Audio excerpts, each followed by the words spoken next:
L'atelier verre et vitrail existe depuis 5 ans. Donc on travaille le verre, on essaie d'être d'une manière le plus large possible, c'est-à-dire qu'on passe du vitrail à joint de plomb traditionnel, au vitrail anti-fanny avec du ruban de cuivre, au vitrail avec la peinture sur verre. Donc là vous avez un vitrail du Moyen-Âge, un vitrail de la Renaissance, un vitrail du 18e avec l'emploi des émaux. Donc on voit le perfectionnement technique. On peut voir que les pièces de verre étaient petites à l'origine, elles étaient monochromes, alors qu'au fur et à mesure on voit plusieurs couleurs dans les morceaux de verre de plus en plus grands. Donc la technique évolue au fur et à mesure.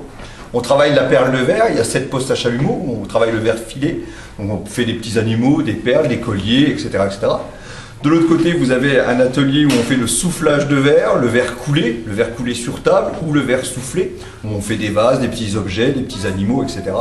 Et on travaille aussi tout ce qui est fusing et thermoformage. Donc en fait, dans l'atelier ici verre et vitrail, on peut voir qu'il y a à peu près 7 ou 8 métiers différents, voilà, 7 ou 8 corps de métiers. On ne cherche pas à être des spécialistes.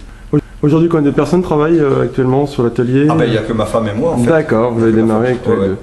Et depuis combien d'années vous avez cette passion? Ben, ça fait 5 ans, l'atelier est ouvert, et moi ça fait 6 ans que je travaille le verre. Voilà. Très bien. Et donc, c'est quoi l'objectif dans le futur? D'agrandir l'activité? Oui, en fait, j'ai mon fils qui est un peu ambitieux, on va dire. Il est en train d'essayer de passer un diplôme de plus haut niveau pour pouvoir travailler sur les cathédrales. Mais ça, c'est son souhait à lui, pas le mien. Très bien. Merci bien, en tout cas.